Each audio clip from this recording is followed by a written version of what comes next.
with all due respect to other men's agencies, there is other men's agencies in the world, but I guess ManAlive is what we see as one that really has a wide range of integrated men's programs, and that's one of our missions. So I'm not here to talk really about ManAlive, but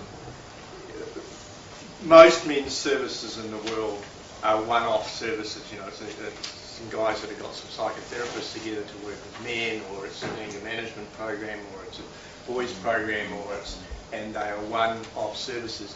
What ManAlive is trying to do is do an integrated range of services for men. So it's services in depth. So that's, I think, that sets us apart. We are in Henderson here. We have, I believe we're sort of social entrepreneurial. We own 3/4 of an acre now. We bought a big property next door to the property we own on the central business area, which we're going to develop. I think will be an amazing and exciting men's centre with beautiful grounds and so forth. So it'll be a credit to men. So you're quite welcome to visit. But thank you, Richard. Richard probably didn't say about himself, and I think it's important. Richard is the chief executive of Big Buddy, which is a separate program from ManAlive now. And he rang me on the phone to apply for the job, and he said, "Well, do you think I'd suit this job, you know?" And I'm going, "Well, Richard, it'd be great if you would apply, and it'd be really good to see your CV, not, you know, if you want to commit, got off the phone and say, yes, Richard asked me to apply for the job." And it was just wonderful, and it's wonderful to have in social services a peer that you can work with, and particularly for men. And I always draw something from the late James Fletcher, the guy that got stabbed in Palmyra. I heard his speech, and I said, "How do you relate to your brother," who was his younger brother, which was Hugh Fletcher?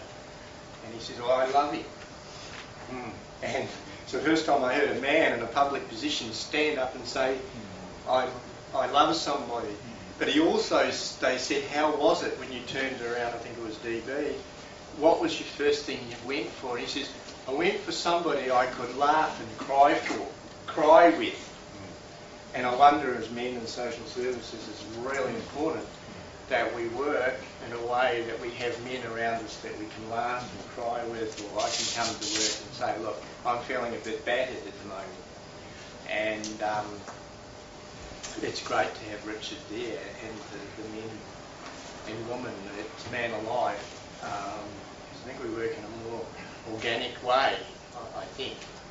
And sometimes they tell me what they're doing, which is really good. Managing men and managing women in social services is totally different, by the way. To men, a strategic plan is sort of something that you start with and then you forget very, very quickly and kind of respond to the world. And we work quite differently.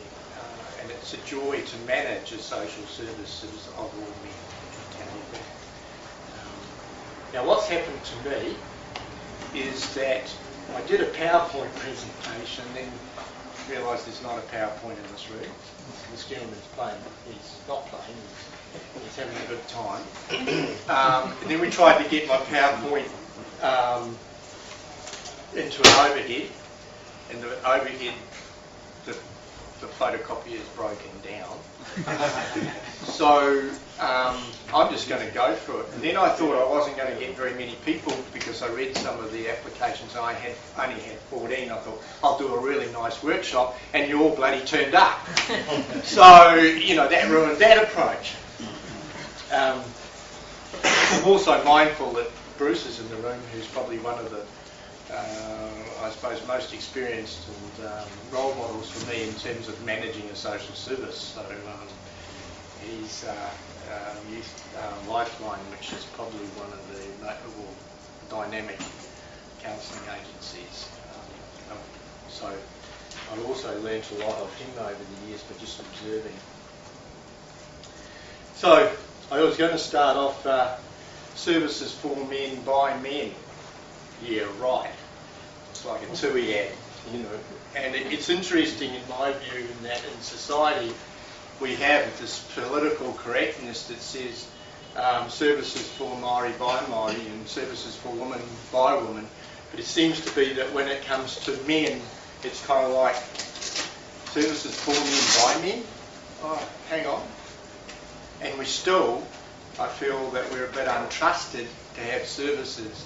Even this summit, women in this community who I felt very aware of men's staff, asked for 6 free tickets so they could monitor what was going on. Not to participate, to monitor what was going on. And that to me, and I thought we'd moved somewhat. I may add that ManAlive in this community has incredible support from women. Incredible support. And in fact, I think we have more support from women than we do from men in a roundabout sort of way. So,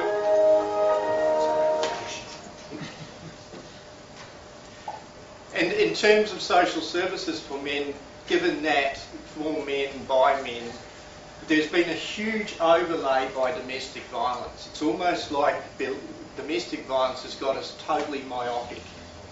That when we start talking about men's services, then what is it? At ManAlive, because we do domestic violence, we're seen as a domestic violence group. It's taken me years, I think, of going out there and saying we're not domestic violence, we're not domestic violence. We run counselling services that deal with relationships, that deal with depression, that deal with all these sorts of things that men want. And then those people still say, well, you come in. Even in our internal design, still called counselling up until we changed it a little while ago, one-on-one, which meant a one-on-one domestic violence program. So we even had this internal cultural struggle, in my opinion, to actually start defining where we are. There is also this overlay that all men's programs should be co-gender. It doesn't matter about domestic violence or anything. I still, when we run a program, have people ring me and said, oh, hang on, you're not co-gendering, as if a men's program about men and relationships should be co-gendered because of this domestic violence overlay. ManAlive last year proposed a father and daughter program that didn't get up because one of the few things you'll find with men in social services, they don't enrol to anything until the last minute. So you cancel it and then they all ring you and say, I was going to come to that, I was going to come to that. But we proposed a father and daughter program. We were challenged by the women of the community that we should have a woman at this program because we couldn't be trusted.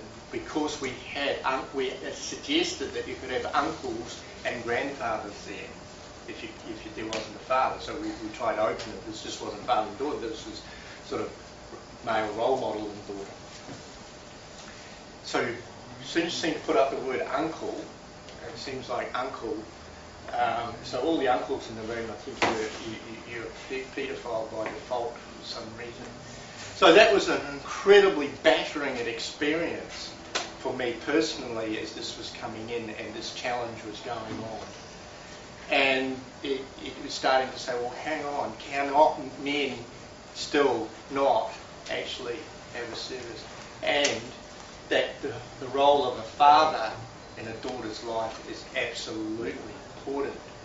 When I was in England, I went around all men's programs all over England. In an island, I met a guy that ran a father and daughter program, and he said to me, mothers provide self-confidence to girls. So we see a lot of women go on and do jobs and getting out there and getting into professions and whatever, they get that self-confidence for the mothers. Fathers provide self-esteem, which determines what relationships they will have. If we go back to domestic violence, isn't that a really important connection? We talk about the fathering of our sons, but what about the fathering of our daughters and the effect that that will have on the future relationship?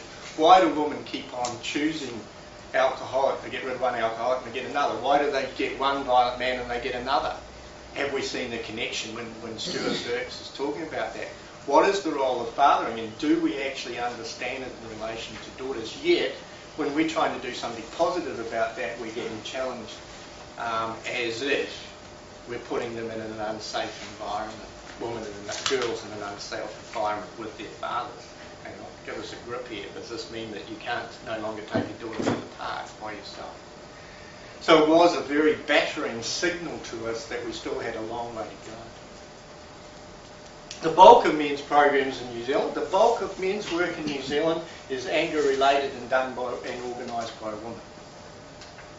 There's only 5 groups that I know of in this country where men's domestic violence programs, that's for respondents or perpetrators of violence, are actually organised by men and actually built on the way that men work and an understanding of how men change. I think that's real. So, in summary, there's no real... How do you do it? I've got it all up, it's just... I must have never used this gear before, so I'm not too sure how to... Give it a flick and see what you do. So there is no real services for men, by men, or based on how men's work. There's ManAlive, and I guess there's some... there's one-off people, some really good men that probably counsellors or running small programs. Frank Hay is here, put him on the North Shore doing some work with parenting and men. And the other services, what I would call the generic services, these people like Bernardo's and James Family and whatever, I think are developing some good men in their services. James Family here is very rare. It's got 3 men working for it at the moment, which is just amazing. And the chairperson of ManAlive works for Bernardo's. Training institutions offer no training really to men. If you go along to Unitech, you do a thing called gender studies. Yeah. We had some women come from the James Family and say we're working in families, yet when we were at TAC, we didn't learn how to work with men at all. So what do we do when we get a family? And you know, rare occurrence, you get a family with a man in it, sort of thing, you know. How do we work? And they get sidelined. So generic services in our training don't know how to work with men. In saying all that, as I've said before, I think there's a growing support for services for men from the women in the community. And Michelle's here from HealthLink, which is great. And HealthLink are actually now and then talk about men's health. And we're putting men's health in discussions in the local PHO. And this is coming from women. The COGS committee on the North Shore that distributes money, usually it's a given that one of the priorities will be women. Some of the women there stood up and said, we think the priorities are men's services. Women's group said, no way, you know, this is terrible, this is heresy. The woman that put it up did not back down, which I think was really important. They did not back down and said, no, we still think it's really important. And the same thing happened in Auckland. So women are actually starting to see the need, and often we have mothers coming into ManAlive concerned, and I suppose women ringing ManAlive concerned. How are we getting on? It doesn't seem to be recognised on the computer. Well, I'll keep going. One of the things I thought we would do as a kind of a state case study is an interesting thing that's going on at the moment. It's very topical, the suicide thing. We've probably got a guts full of suicide, but still. Suicide comments show that, in broad terms, as you know, more men commit suicide. My view would be if that was the other way round, we would have all sorts of resources going into suicide. As Stuart pointed out, how it's been dealt with. The reason why I like it as a case study is because when you want to deal with suicide, you can't deal specifically with suicide. You know, you can't kind of have a suicide program. You know, you want to take a suicide program today, or feeling like committing suicide will come along here. It doesn't quite work like that. You know, the workshop, the straight social services workshop, rediscovering your suicide and how to avoid it, sort of thing. A psychodramatist would do that, wouldn't they? Oh, of course, yeah. I missed it. A lot of my friends are here today, and I also want to point out to you, I never did a round. Right? I never did a round, so if you're feeling confused and unsafe, that you haven't had a round, well, you're not going to get one, and it's all due to this guy here who thinks they candy floss. So,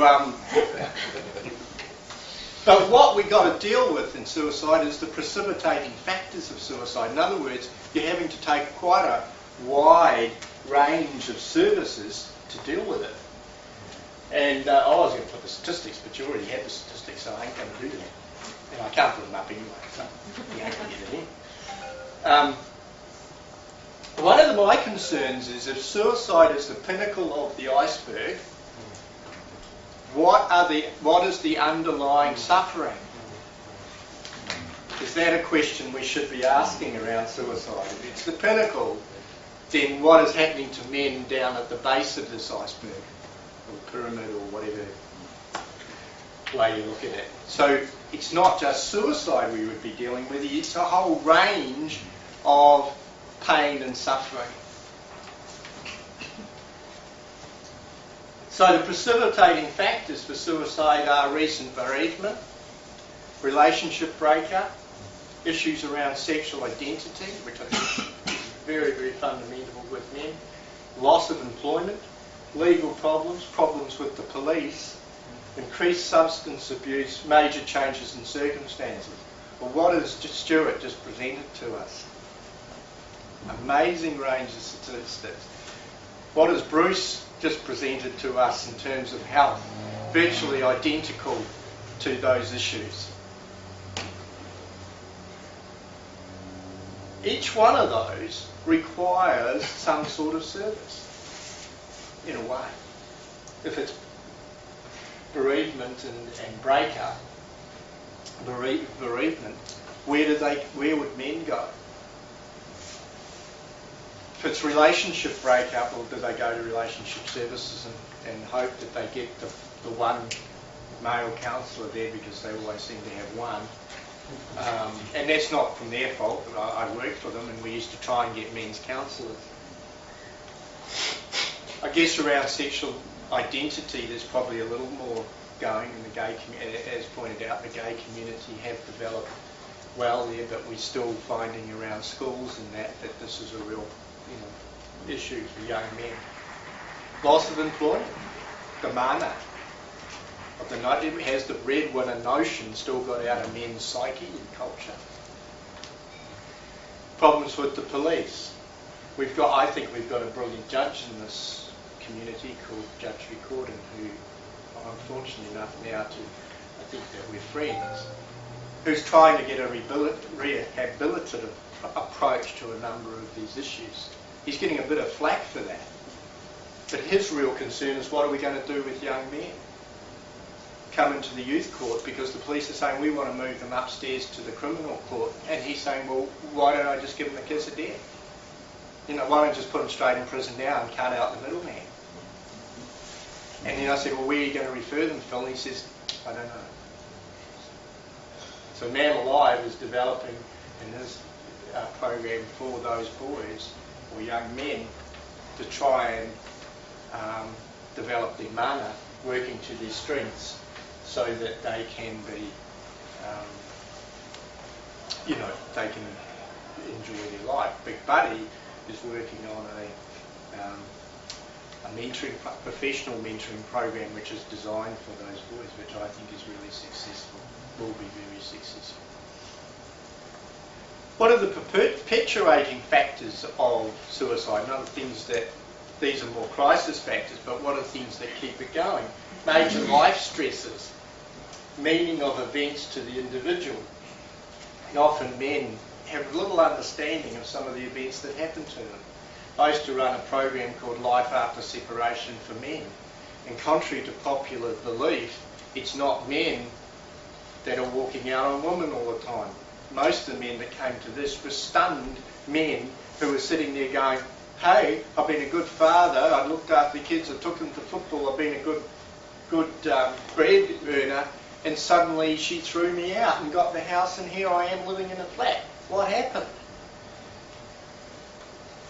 And the only thing that I could find out what's happened, and I know it was harsh, was he's boring. You know? And I had to kind of work with, where are you? What is it that you want? But he felt, or they felt, they were doing things right.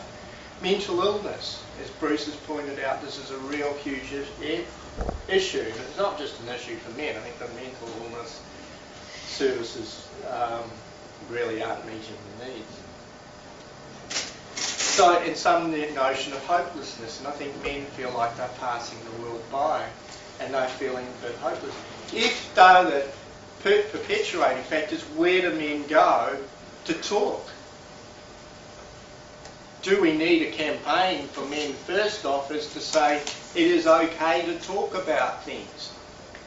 If this was a women's program and this was the situation, would they be developing a program with posters and things through the health and through everything with posters? Like, it is okay to talk with women and role models. You know, they'd be calling in Lucy Lawless or somebody like that and saying this is okay to talk. Maybe we should be pulling in, you know, John Curran, who's amazing. He stood up and talked about his depression, and men could see that. I listened to sports talk, I have to admit, on the radio in the morning, and some of the guys there are really bringing up some issues around men. I really think they're hitting stuff.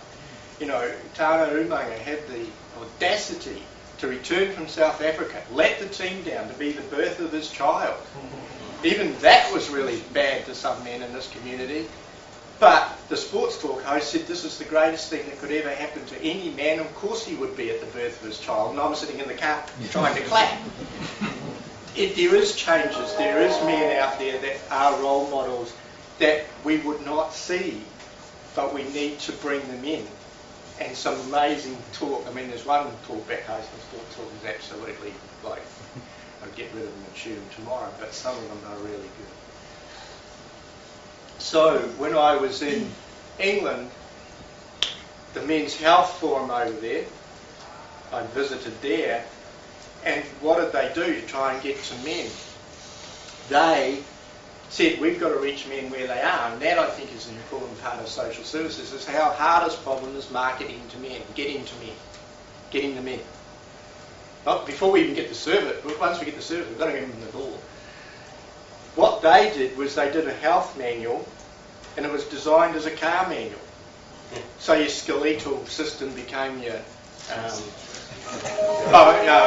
suspension, and your exhaust was and other parts, and your lungs and so forth, and your carburetors and everything. And then and you could buy it in car manual shops. It looked like a car manual. And then they took pamphlets out of that. And where did they put the pamphlets? In Ludbrooks, which is the equivalent of our TAB. The men in Ireland put a stall at the Irish ploughing competitions, which is pretty exciting over here. But over there they get 120,000 men in 3 days going to the ploughing competition. So they had a stall there on men's health. Interesting. Where would we put a stall on men's services? Field days. Field days, right?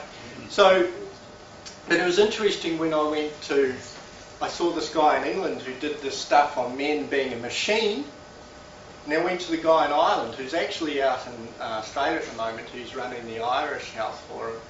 And I said, what do you think of this? And he said, well, I think it's good that it gets men in the door, but I have concerns that we're perpetuating the myth that men are machines.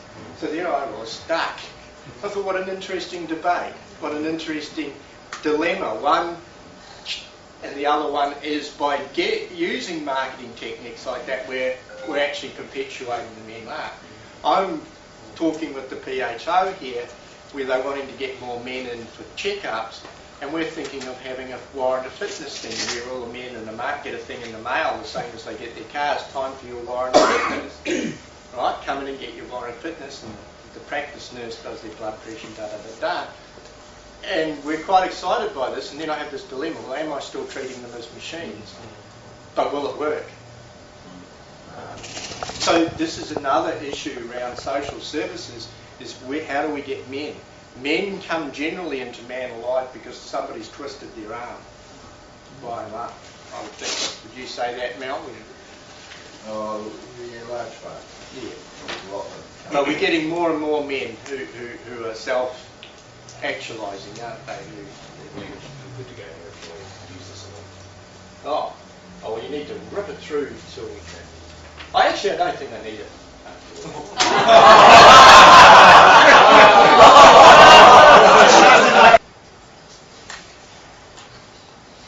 Those are all the things which you've already seen. So these are what I talk about. So in terms of, if we get back to the model of suicide, it cannot be dealt with directly. It requires a range of services working in tandem. Precipitating factors require specific services, and perpetuating factors require a place that will listen and provide therapy for men. At the moment, in this country, that is pretty rare, unless we run our generic services. There are very few specific services.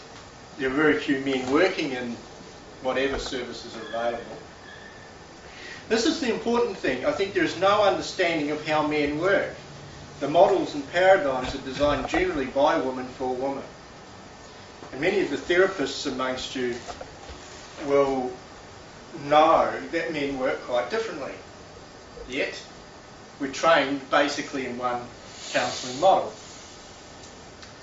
And it was like when I was at relationship services, I'd hear the person, we had this kind of reflective listening approach when people rang. I think it's the old Rogerian, is it? Reflective? Yeah.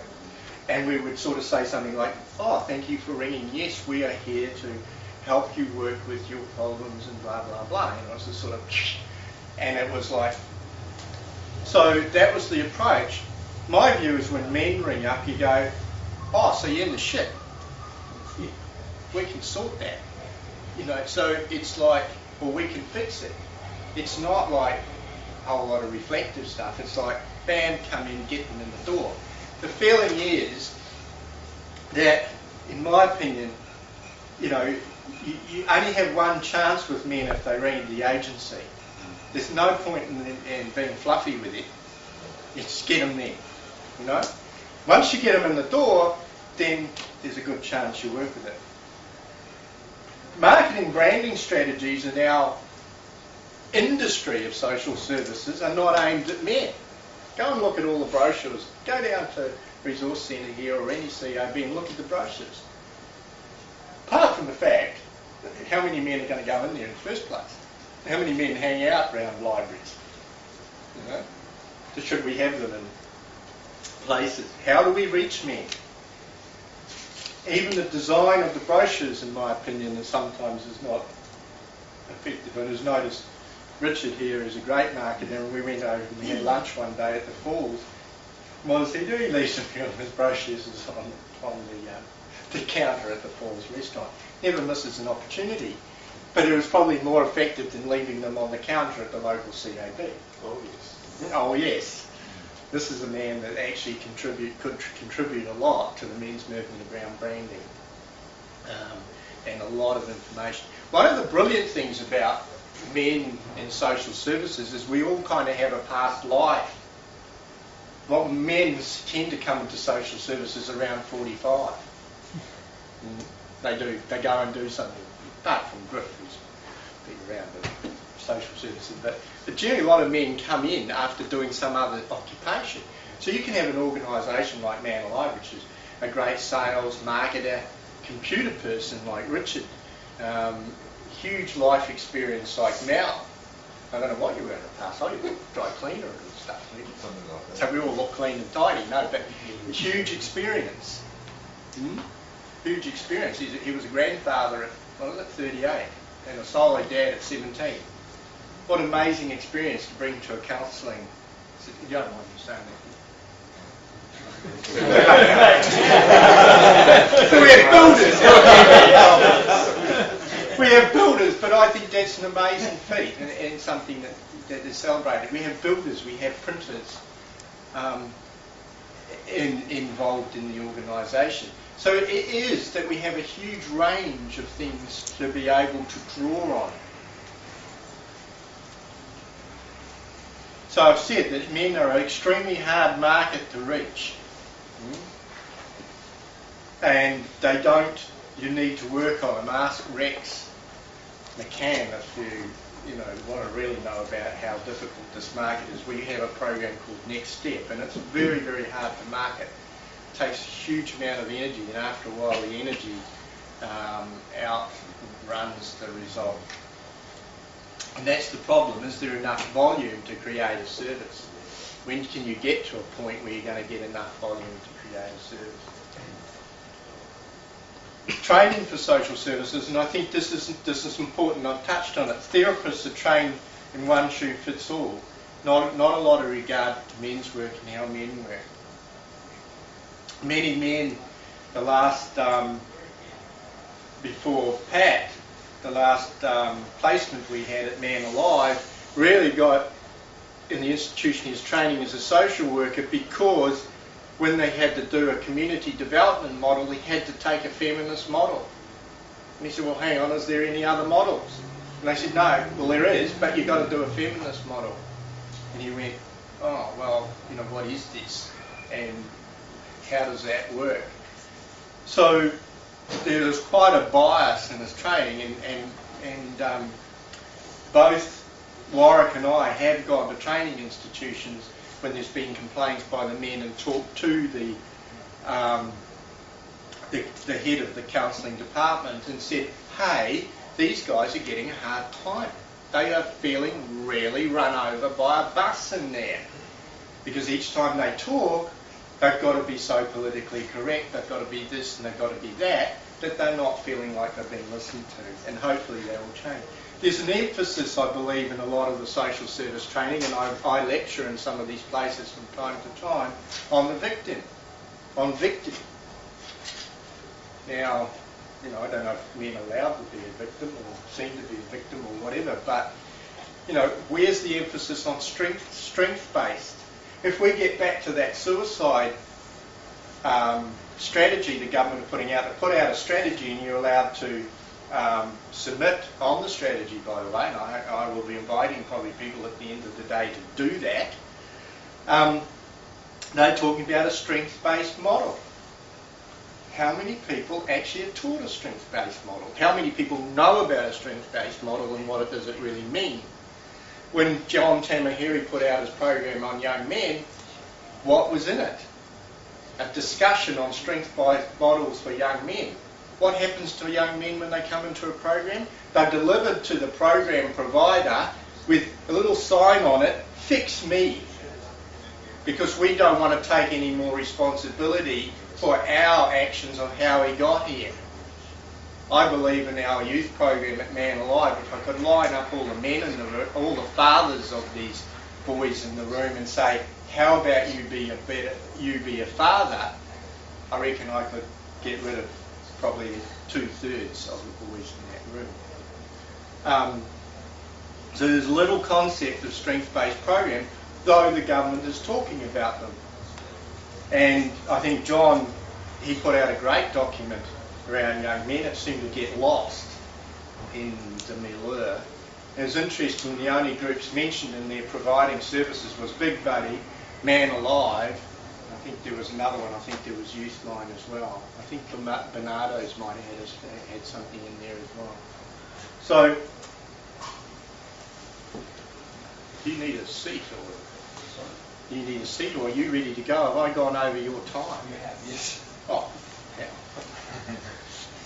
Wondered why you're hovering on there. I'm not hovering, I'm hovering. All right.